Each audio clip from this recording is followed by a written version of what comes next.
nakakaranas tayo ng ano, pagiging ano ba, parang nag-iisa tayo, feeling natin na kawawa tayo, magdasal lang tayo, sabi nga eh, malapit lang siya. Tawagin mo siya. He will pick us. Kung tayo parang nadapa tayo, pakiramdam natin na wala na tayong kayang gawin, tayo kakargahin niya. Tutulungan niya tayo, siya lang ating pag-asa atin. Magdalangin lang tayo sa kanya. Yung anak natin, huwag kang mag-alala. Mararamdaman din nila pagdating ng tamang panahon na ay, ang nanay pala namin napakahalaga. Hello mga kapatid. Dito po tayo ngayon sa bahay ni Nanay Pining. Ang ating kapatiran dito po sa Living Rock Church. At bibisitahin po ng ating mga kababaihan at aawitan. Ito na po. Lalo na babae siya, siyempre, babae din siya. Paano kung hindi naman yung asawang babae? Babayaan lang sa loob. Nanay Pining, si hi. Ay, maganda pa rin. Maganda pa rin. Tumaba nga po. Dati mas mataba yan. Sige na. Tahan muna natin si nanay. Aawitan natin si Nanay. Magkatahan na tayo.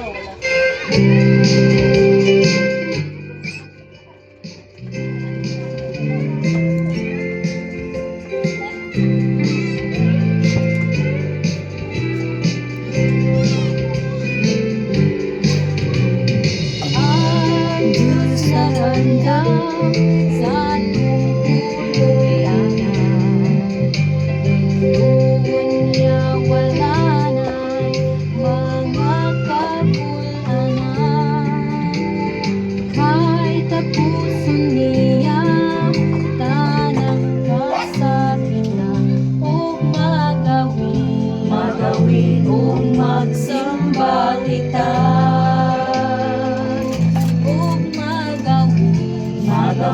o magsimba kita dito sa langit, walay kasakit. Kay dito may puloy ang higpit. Kay ang Diyos naubanta o makaiusan na o dili na magkagulagay pa. Dito ang Diyos atong kaubanan. Aning mabuti ang pagkinabuhi na atong bantayan, danang kasubuan. Kay atong mangkot ang gasa ni Jesus, ang korona iyang gitaganan. Ang korona iyang gitaganan. Dito sa langit walay kasakit. Kay dito ang puloy ang higpit. Kay ang Diyos kaubanta ug magkaiusan na ug dili na magkabulagay pa. Dito ang Diyos atong kaubanan. Dito sa langit walay kasakit. Kay dito ang puloy ang higpit.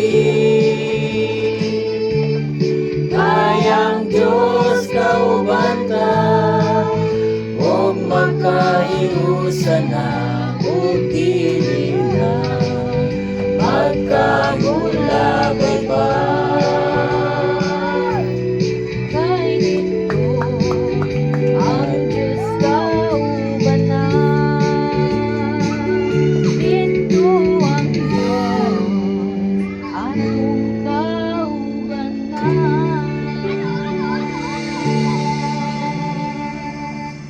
Amen. Amen. Ang ganda ng awit Ate Pining, no? Naintindihan ni Ate Pining?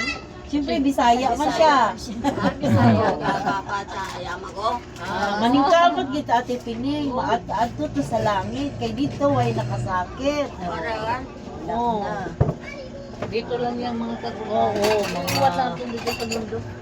Oo. Tama, sabi naman. Sumagot si Butik eh. Kaya, ang ganda Ate Pining, kahit ganyan ang sitwasyon natin, kung nandyan tayo sa Panginoon, pagdating ng Panginoon, yun ang malaking pag-asa natin, di ba? Na, sige lang, yung pag-iyak, ano lang yan, sabi ni Doc Ruth, all emotion is valid. Kung minsan, maramdaman natin na umiiyak tayo, minsan, happy din tayo, pero ang pinakamaganda ay meron tayong pag-asa, diba, Ate Pining? Na kung anong mangyayari sa atin, buhay man tayo o patay, pagdating ng Panginoon, sigurado na adto ta sa langit. Magkahiusa. Amen. Doon sa langit magkahiusa. Magkahiusa na.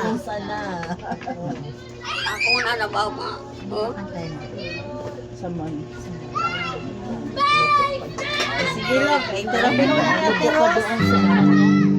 May kopya ko na. Someone is saying.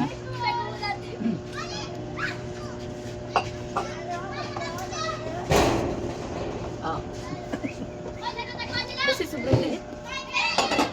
Kaya mo ay itakihan mo. Ate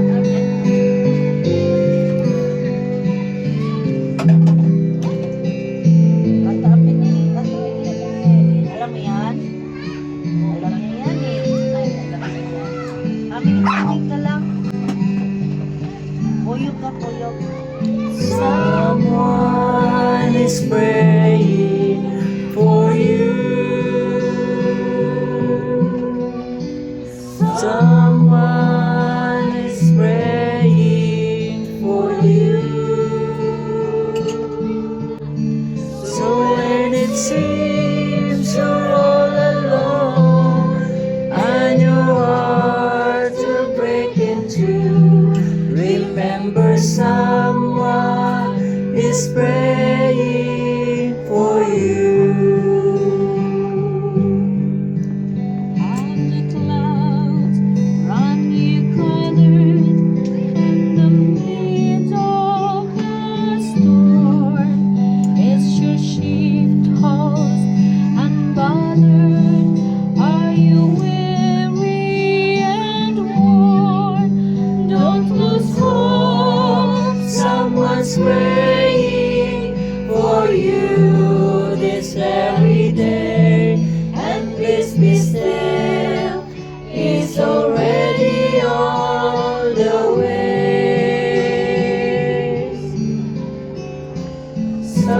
Someone is praying for you. Someone is praying for you. So when it seems you're all alone and your heart will break in two, remember someone is praying for you. When it seems that you're praying till your strength is all gone and your tears fall like raindrops all the day long. He cares and He knows just how much you can bear, and speak His name and someone in prayer.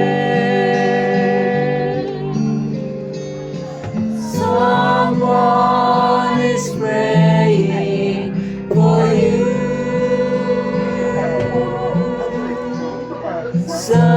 Someone is praying for you. So when it seems you're all alone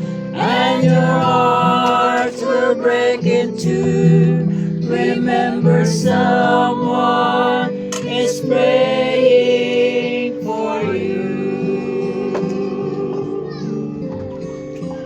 Someone is praying for you. Someone is praying for you. So when it seems you're all alone and your heart will break in two, remember someone is praying for you. Remember someone is praying for you.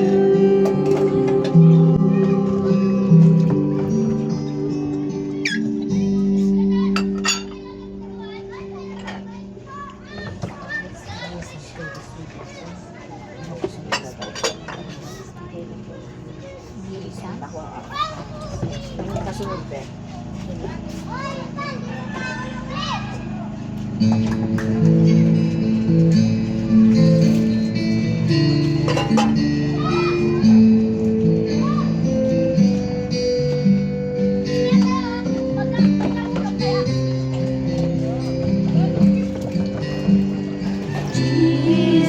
Jesus, you're the sweetest name of all.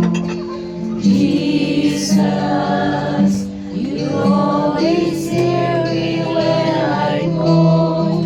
Oh Jesus, you pick me up each time I fall. You're the sweetest name of all. Jesus, how I love to praise your name.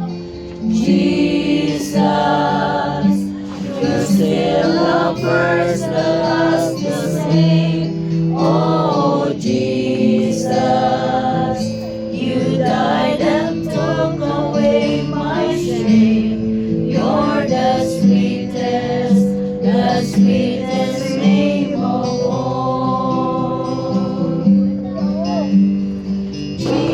Jesus, you're the Son and coming King.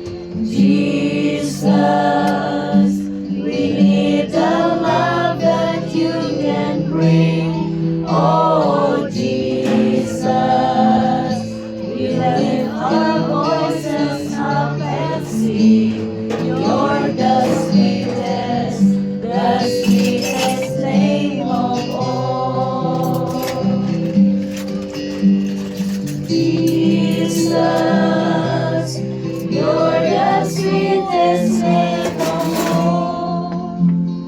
Jesus, you always hear me when I call. Oh Jesus, you pick me up each time I fall. You're the sweetest name of all. You're the sweetest name of all. You're the sweetest name of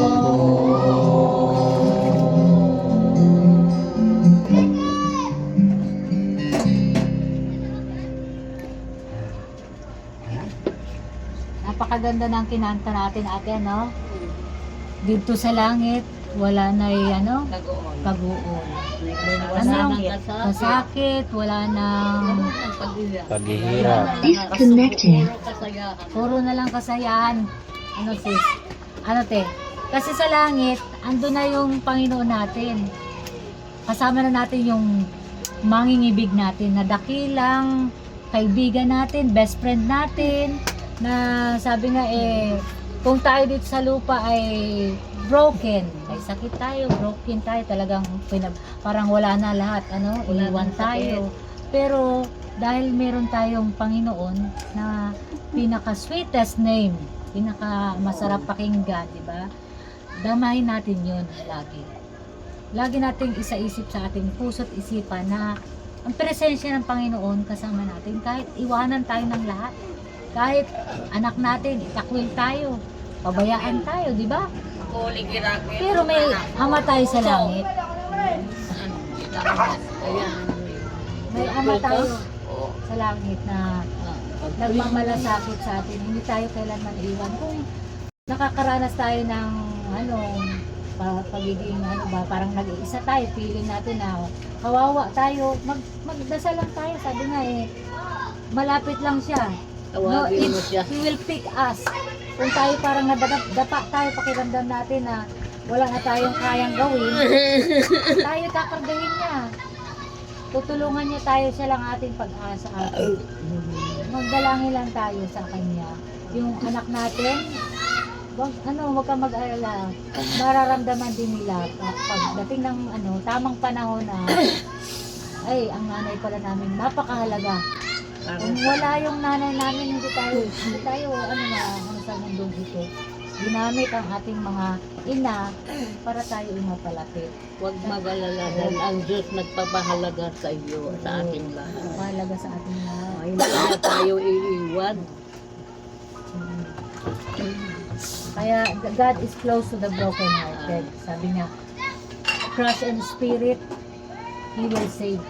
Yung mga katulad ni Ate Pining, yan ang tutulungan ng Panginoon. Basta lumapit kang sa Panginoon ko. Diba? Lagi kang magdasal. Oo. Manalangin lang lagi. Yun lang po. Kaya sabi nga sa Psalms 23, the Lord is my shepherd, I shall not want. Alam mo ba yun, te? Hindi na tayo nangangailangan. The Lord is my shepherd, siya ang ating pastol. Hindi tayo nangangailangan. Dahil siya na ang lahat-lahat sa atin.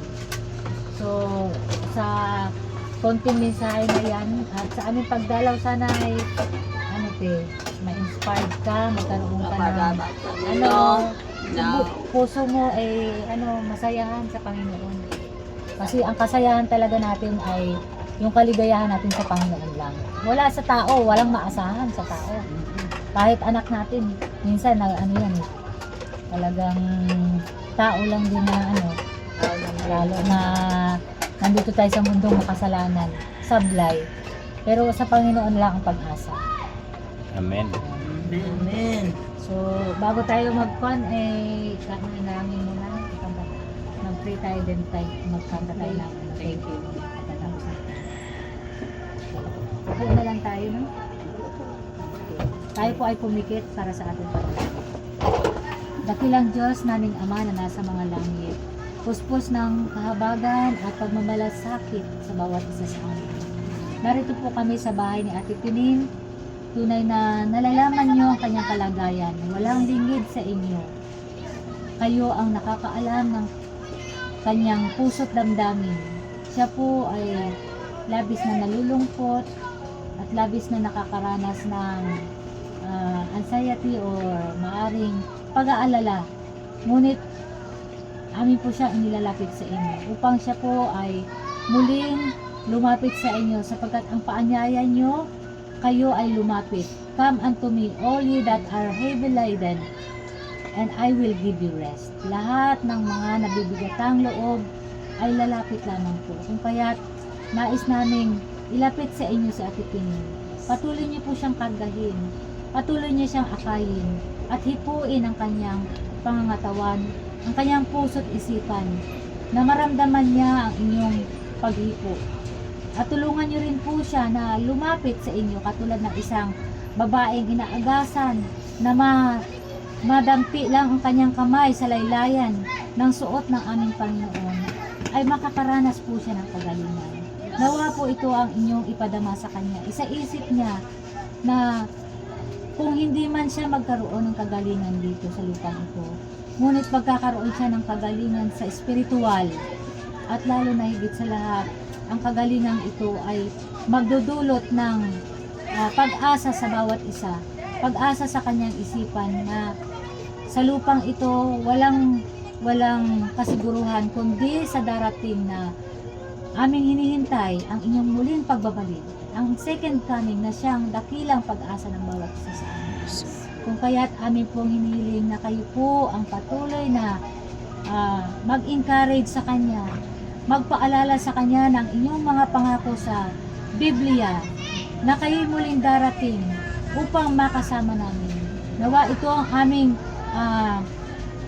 nasain ng bawat isa sa amin upang sa ganon, anumang pagsubok ang aming tatahakin sa mundong ito, hindi kami mawawala ng pag-asa dahil naririyan po kayo, aming Panginoong Jesus, na namatay, na bayubay sa krus ng Kalbaryo, na ibinigay ang lahat upang ang bawat isa sa amin ay magtamo ng buhay na walang hanggan.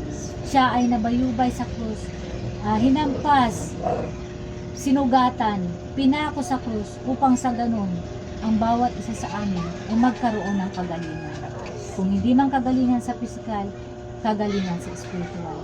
Kung kaya't amin pong inilalapit si Ate Pining, 10 ng kanyang mga anak, maaring po sila'y wala rito, ngunit kayo po lamang ang makakahipo ng kanilang mga puso. At si Joel din, amin po dinadalangin na narito. Patuloy niyo po siyang gamitin na mag-alaga sa kanyang ina. Bigyan siya ng karunungan upang sa ganun, malaman niya kung anong tamang gagawin, mga paraan upang ang kanyang ina ay madama ang pagmamahal sa kanyang mga anak. Tulungan niyo po sila na huwag mawala ng pasensya, magkaroon po sila ng tiwala sa inyo at makilala kayo bilang kanilang personal na tagapagligtas. Si Joel, si Richard, si Gilbert, si Michael, si Macmaxi, ang lahat pa po, hindi ko po maisa-isa. Kilala niyo po sila, Ama. Patuloy niyo po silang kilusin ang banal na Espiritu. Ito po'y aming dalangin, kalaki po ang kapatawaran ng lahat ng aming pagkukulang at pagkakasala. Sa pangalan ng aming Panginoong Hesus na manulubos. Amen.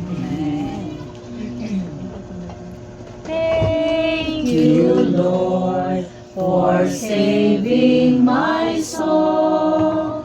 Thank you, Lord, for making me whole. Thank you, Lord, for giving to me thy great salvation, so rich and free. Amen. Maganda pala dito magsumba. Po, nabisita po natin si Nanay Pining. Si Nanay Pining po ay inatake. Si Nanay Pining ba ay inatake sa ano, di ba? High blood? High blood? Oh. Si Nanay po ay na-stroke. So, hindi na po siya makapagsalita. Kaya dito po, masaya po ang mga lingkod natin dahil nandito yung mga kababaihan upang bisitahin at awitan si Nanay at ipag-pray. Kaya maraming salamat sa ating mga women's ministry. I-support niyo po ang aming ipag-pray ang mga may sakit at dadalawin yung mga nahinaan ng loob. Amen. At ike-therapy rin. Yan. Kaya kailangan natin si Ate Rose.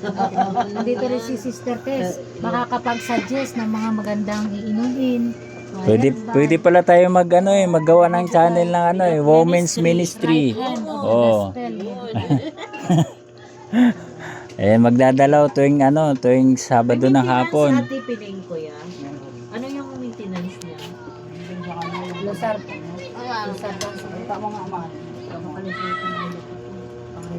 Kung tingnan ko ate para Pero may pang-BP ba siya dyan? kamusta yung BP niya? Anong Okay na. dito ba yan? Nasipag naman yun. May atorvastatin siya. Ano nga, yung bang Alosartan 100. 50 lang kasi ang available na. pwede naman yan dublihin. Oo. Pwede naman ang Sino bumibili ng gamot niya? para sa blood sugar yan. Hindi po mami, losartan. Sa Sa high blood. High blood talaga. Ito lang iniinom mo? Wala na? Oo. Hindi ka nagpapacheck up eh. Di ba kawawa mga kawawa mo Ang ura ni isa. Wala kay palo.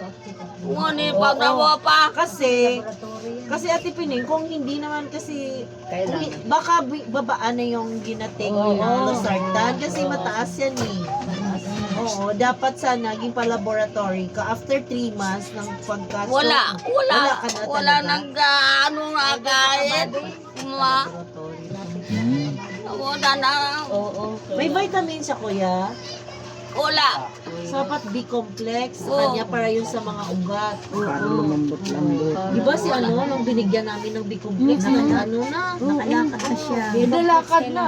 Kasi ito Pero kahit nakatungkod, at least Kasi, nakalakad, nakahakbang. Ang ugat mo talaga, lalo na na-stroke ka, kailangan mo talaga B-complex para yung pagdalo ng dugo at saka lumakas. Wala yung- man no. Pwede naman yung kahit walang reseta, pwede kang magbigyan ng vitamins. Sige lang Ate Bining, pagka daanan kita dito. Ng vitamins. Ay, marami kang gulay dito dati yung dati. Naubos na kasi. Mainit na. Maganda sa kanya, pipino, at saka yung turmeric, kung mayroon sana, maganda yun sa iyo Ate Pining. May bala kami Ate Pining ng taho at saka orange. May pasalubong. Walang ice cream.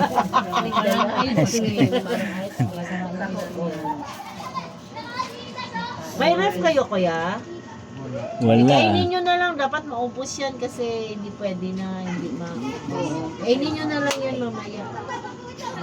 Tulungan mo na lang sa Ate Pining kain. Tungungan ko ako mababa ka.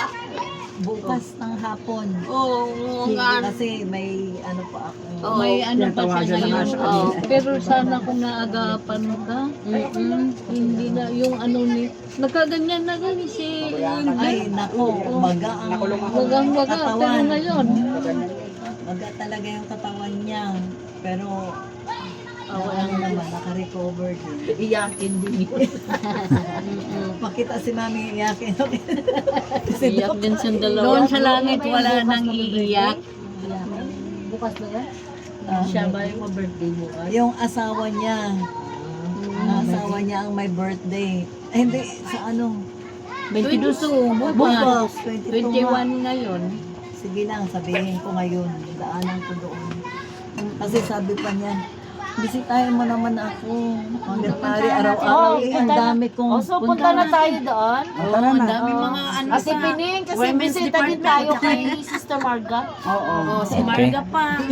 Sige Ate Pining, magbisita kami dito minsan sa'yo. Balik-balikan ka lang namin. Hanggang makalakad ka, hanggang makabalik ka doon sa simbahan. Makalakad-lakad ka na. Sige po, Nanay Pining.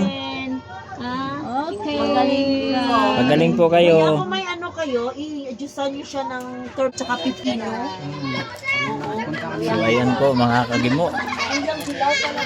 Ayan, maraming salamat at maraming salamat sa ating Women's Ministry na nakapagdalaw tayo sa mga may sakit. Kaya ito, kasama ko ngayon si Brother Kukoy.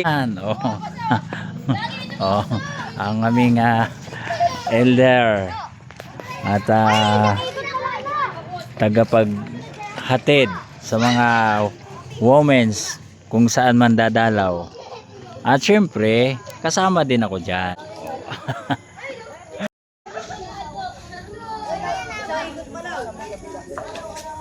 Ang buntes. Dandan lang. Mahirap ang daanan. Ayan.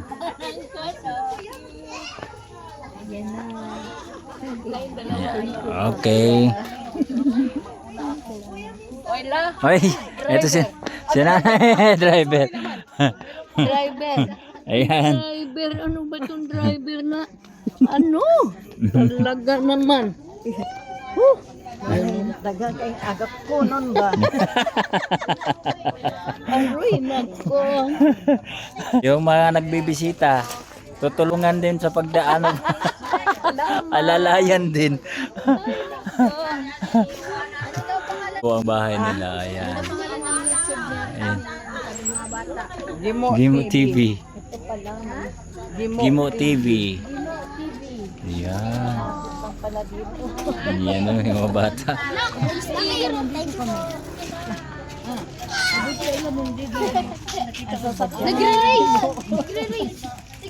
At siyempre, ano nga pangalan mo? Elizabeth. Ikaw, Nay. Pangalan? Ay, Rose. Mami Lydia. At siyempre, si Sister Lala. At dito naman si Sister Tess. Ayan, ito po si Ma'am Tess. At saka si Yan, saka si Malo. Yun. Ako na driver. Ito naman si Gimo TV. Okay, may bisitahin pa kami ulit. Tara.